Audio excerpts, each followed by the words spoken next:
My girlfriend announced, invited my ex to move in with us. He needs a place and you have the space. I looked at her and said, interesting. Then I gave my landlord 60 days notice, only my name was on the lease. 5 weeks later, she was begging her parents to co-sign a new apartment application. I, 29 male, was loading the dishwasher when Amber, 27, said it. Tuesday night, 8:43 p.m. We'd been together 18 months, living in my apartment for the last 7. Kyle's lease fell through. Kyle, her ex from college, the one who'd been texting her more and more lately. The one she swore was just a friend despite him calling her babe in texts I'd accidentally seen. That sucks for Kyle.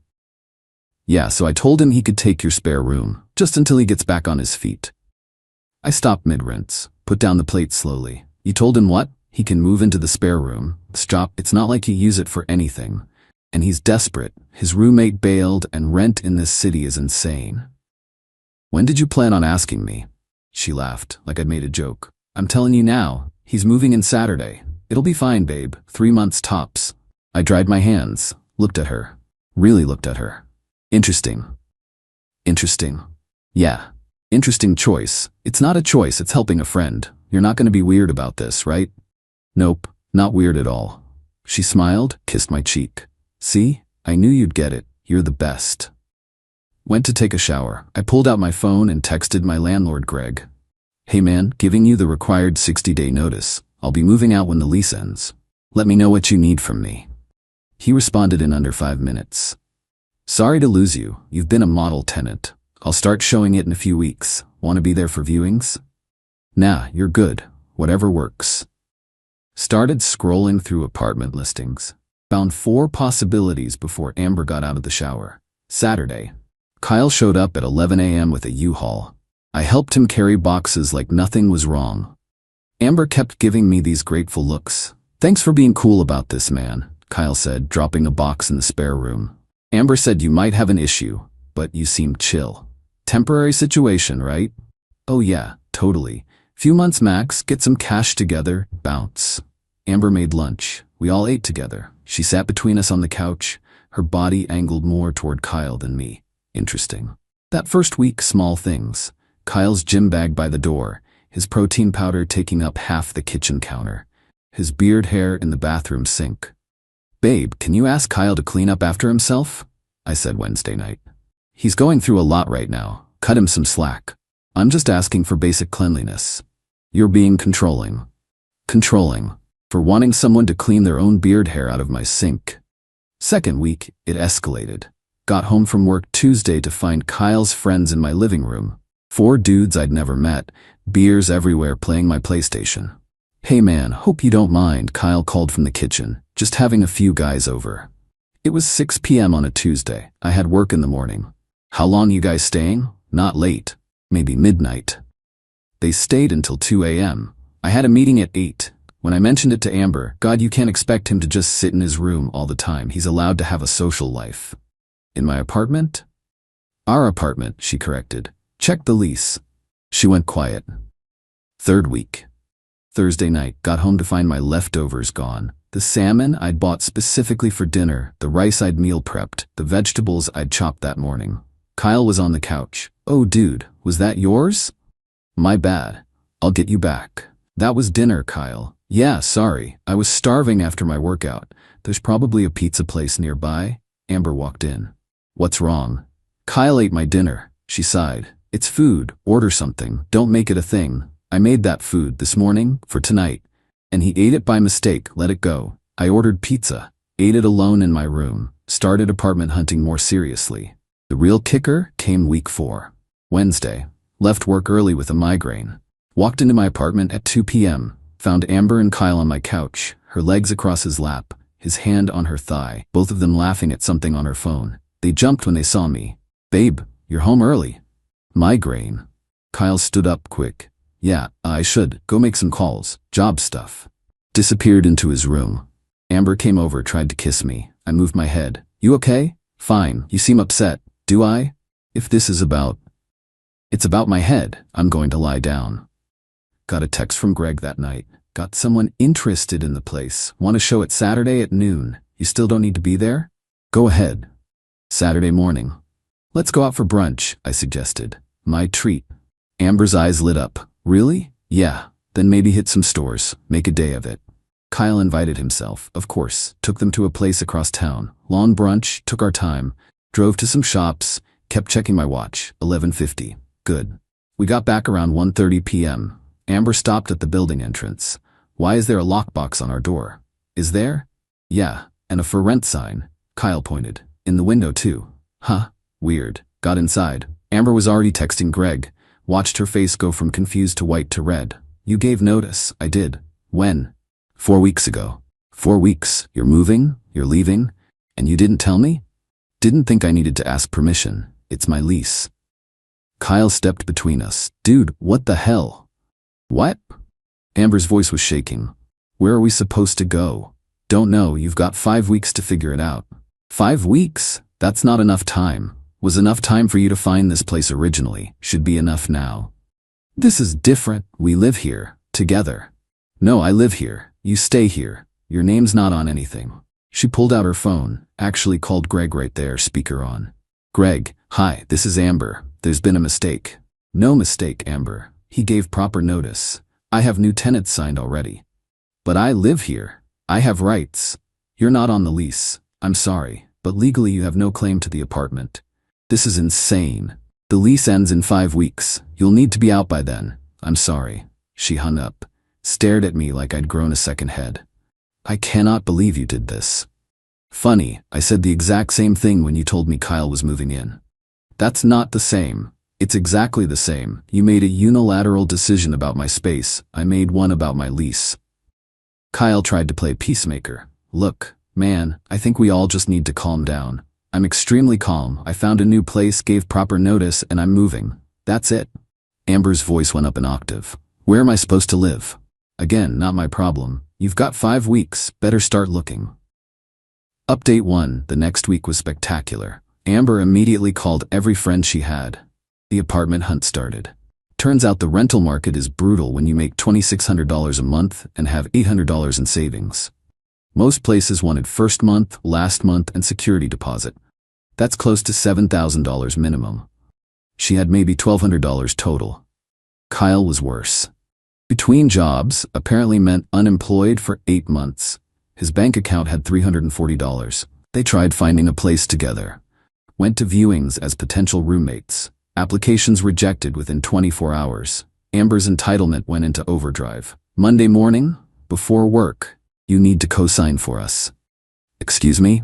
Kyle and I found a place. 2-bedroom, decent neighborhood, but we need a co-signer. I laughed. Actually laughed? You want me to co-sign an apartment for you and your ex-boyfriend? You have good credit? Stable income? We can't get approved without help. The answer is no. Just like that, enthusiastically no, emphatically no, no in all languages. You're gonna watch me become homeless? You're not gonna be homeless. You're gonna figure it out. Like an adult. She slammed the door on her way to work. Tuesday, Amber's best friend Liz started texting me. What you're doing to Amber is disgusting. I'm moving out of my apartment. You know she can't afford a place. You're ruining her life. She ruined our relationship. We're even. She made one mistake and you're destroying her. She invited her ex-boyfriend to live with us without asking. That's not a mistake. That's a choice. Blocked her Wednesday night. Heard Amber crying in the spare room, Kyle's room. Heard him comforting her. His voice through the wall. He's being unreasonable. You deserve better. The guy living rent-free in my apartment was telling my girlfriend, ex-girlfriend, really, that I was unreasonable. Thursday, I came home to find Amber's mom, Carol, sitting in my living room. We need to talk. About? About what you're doing to my daughter. Moving out? Abandoning her. Making her homeless, after she's been nothing but good to you. Carol, with all due respect, Amber invited her ex-boyfriend to move into my apartment without asking me. I'm removing myself from the situation. She was helping a friend in need, and I'm helping myself, also a valid need. Where is she supposed to go? She's 27. She'll figure it out. Carol's face went red. I want to buy you out of the lease. Can't buy out a lease, I'm surrendering. The landlord has new tenants. Deal's done. There has to be something. There isn't. She stood up. You'll regret this. Karma is real. So are consequences. She left. Friday night, Kyle tried his approach, found me in the kitchen making dinner. Hey man, real talk? Sure. This whole situation, it got out of hand. But what if we all just started over? I'll pay actual rent, help with everything. We can make this work. I'm moving out in 3 weeks. But what if you didn't? I am. Come on, dude, be reasonable. Where's Amber supposed to go? Literally anywhere, just not with me. That's cold. That's consequences. She made a choice, now she's dealing with it. You're punishing her. I'm protecting myself. Different thing. He tried to stare me down. I went back to cooking. He left. Saturday morning, 9 a.m. my phone rang. Amber's dad, Leonard, never called me before. We need to talk about my daughter. Okay. Carol told me you're forcing her out of her home. I'm leaving my apartment. She's welcome to stay if she can get approved by the landlord for a new lease. You know she can't afford that. That's between her and the landlord. So you're just gonna let her end up on the street? She's got 3 weeks and supportive parents. I'm sure she'll be fine. We can't have her move back home, we don't have space. Then I guess she needs to find a place. You're a real piece of work, you know that? I've been told. He hung up. Sunday I was out getting coffee when I got a text from Amber. Can we talk, please? About? Us. Everything. Please, just give me 10 minutes. Met her at a coffee shop. She looked rough, bags under her eyes, hair pulled back. I made a mistake, she started. Okay. Kyle was a mistake. Inviting him here was a mistake. I should have asked you first. You should have. I'm asking you to reconsider, please. Don't move out. I'll make Kyle leave. It'll just be us again. No. Please. Amber, it's not about Kyle living there anymore. It's about what inviting him showed me. What do you mean? You prioritized your ex-boyfriend's housing situation over my comfort, our relationship, and basic respect. You didn't even think to ask me. You just decided. I said I was sorry, and I accept your apology, but I'm still moving. So that's it? We're done? We were done the second you said Kyle was moving in. I just made it official. She started crying. I don't know what to do. I can't find a place. I can't afford anything. My parents won't help if Kyle's involved. I'm drowning. Then let go of Kyle and figure it out. He has nowhere else to go. Neither do you, apparently. Priorities. I left her there. Update 2. 2 weeks left. The desperation reached new heights. Monday, I came home to find mail opened on the counter. My mail. Credit card offers, bank statements. Who opened my mail? Amber came out of her room. That was me. Why? I was looking for your credit report. I need your information for the apartment applications. You need my what? Your income, your credit score. Some places let you use a guarantor's information. I'm not your guarantor, but you could be. If you just... I opened your mail. That's a federal crime. Don't be dramatic. I was just trying to get out. What? Get out of my apartment now. Take Kyle with you. Come back with Carol and Leonard to get your stuff tomorrow. You're done here. You can't kick me out. I have 2 weeks. Watch me. You committed a federal crime. I could call the cops right now, or you can leave voluntarily. She called my bluff. You won't call the cops? I pulled out my phone, started dialing. Wait. Okay, I'm going. She grabbed her purse, stormed out. Kyle followed looking confused. They came back the next day with Carol, loaded up everything in under 2 hours. The apartment felt bigger immediately. Wednesday, I got a call from a number I didn't recognize. Answered anyway. Is this Isaac? Who's asking? This is property manager at Riverside Apartments. Amber listed you as a reference. Did she? Yes. She says you're her current landlord? I'm not her landlord. I'm her ex-boyfriend. She's been living in my apartment without being on the lease. Pause. So you can't verify her rental history? I can verify she's never paid rent to me or anyone else, if that helps. That does not help. Thank you for your time. They hung up. Amber called me 30 minutes later, screaming. You sabotaged my application. I told the truth. You told them I don't pay rent. You don't. You never have. You're destroying my life. You're destroying your own life. I'm just not fixing it for you. Thursday, 1 week left. Greg called. Hey, heads up. Amber's been calling me trying to negotiate taking over your lease. Would you tell her? That I already have tenants signed, and she doesn't qualify anyway, but she's persistent. Called 3 times today. Sorry about that. Not your problem. Just wanted you to know she's trying every angle. Friday night. Heard noise outside my door around 11 p.m. checked the peephole. Amber and Kyle in the hallway with Liz and some other friends. They were planning something. Heard Liz, "If his name's the only one on the lease, can't you claim squatter's rights?" Amber, "Maybe, I've been here long enough." Kyle, "We should just refuse to leave. Make him evict us." I opened the door. They all jumped. "Squatter's rights require you to live somewhere for years without the owner's knowledge. I know you're here, and you're leaving in 6 days. Try the illegal route. I'll call the cops and have you trespassed. Your choice." Slammed the door. Heard them scatter. Saturday, Carol called again. "We'll pay you $10,000 to let Amber stay through the end of the year." "The apartment's already rented to someone else, Carol. There's nothing I can do." "You're lying. You're doing this to hurt her." "I'm moving to a new place because I don't want to live with my ex-girlfriend and her ex-boyfriend. This is remarkably simple. She has nowhere to go.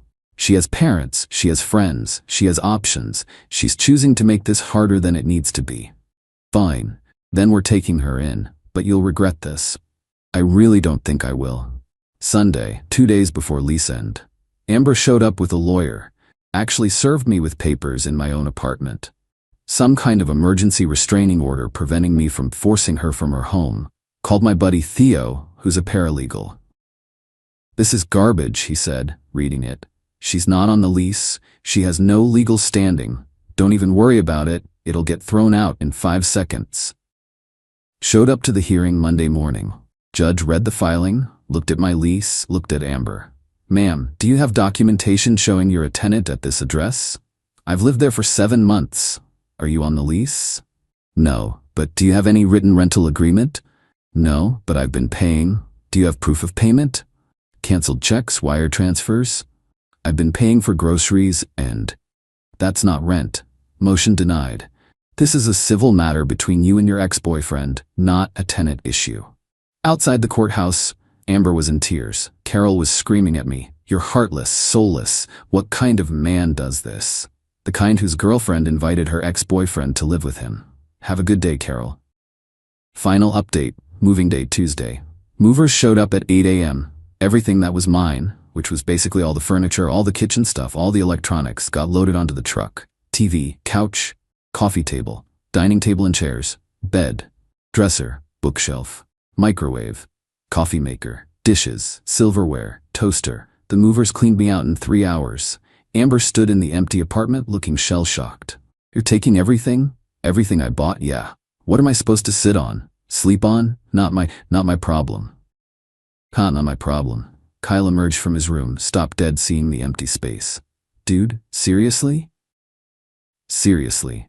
Did a final walkthrough with Greg. He nodded approval. "Place is in great shape. I'll mail your security deposit. Full amount, no deductions." "Appreciate it, Greg. Sorry about all the drama. You handled it well. If you ever need a reference, I'm happy to provide one." Shook his hand, walked toward my car. Amber followed me to the parking lot. "Where are you even going?" "New place. 1 bedroom, better neighborhood, better building. Only $200 more than I was paying here." Her face went pale. "You could afford that the whole time?" "Yep." "Then why?" "Why did I live here?" "Because the lease was fine and it was close to work." "Why am I leaving?" "Because you made it unbearable." "I made a mistake. I admitted that. Why can't you forgive me?" "Because forgiveness doesn't mean I have to keep living with the consequences of your choices. You wanted Kyle here. Now you've got him. Figure it out together." "We can't find anything. Every application gets rejected. My parents won't help with him around. I don't know what to do." "Sounds like Kyle might be the problem then. He has nowhere else to go." "That's really not my concern." Got in my car. She stood there looking lost. Kyle was on his phone in the parking lot, probably already calling another friend to crash with. Started the engine, drove away. Didn't look back. The fallout was predictable. Amber ended up moving back in with Carol and Leonard. They have a strict no guests policy, which means Kyle couldn't visit. She lasted 3 weeks before Carol started charging her $800 month rent. Last I heard through mutual friends, she's still there, working retail, complaining about how unfair life is. Kyle bounced between friends' couches for about 6 weeks before his parents wired him money to come home. He's back living in his childhood bedroom at 31. Amber tried to maintain the relationship long distance, but he ghosted her after 2 months. Carol and Leonard. Carol blocked me on everything. Leonard sent one email saying I ruined his daughter's life, and he hoped I was proud of myself. I am, actually. Liz in the friend group. Lost about 4 casual friends who thought I was cruel. Kept the real ones who understood boundaries. Worth the trade. The new apartment is incredible. 1 bedroom. Top floor. Huge windows. Actually updated appliances. Got new furniture, stuff I actually like. Set everything up exactly how I want it. Started seeing someone about 2 months after moving. Michelle, pharmacist, has her own place, incredibly clear about boundaries and communication. Told her the whole story on date 3. She invited her ex to move in without asking? Yep. And somehow you're the bad guy? According to her, yeah. She shook her head. People really think actions don't have consequences. They really do. 6 months later, ran into Amber at a restaurant, couldn't avoid it. She was the hostess. Hey, she said quietly. Hey, awkward pause. You look good. Thanks, you too? Another pause.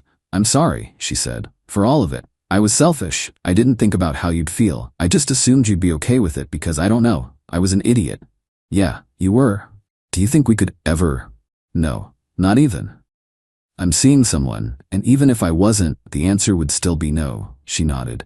Right, of course. Well, I hope you're happy. I am. Good, that's good. She seated my party. Michelle looked at me curiously after. Ex? The ex?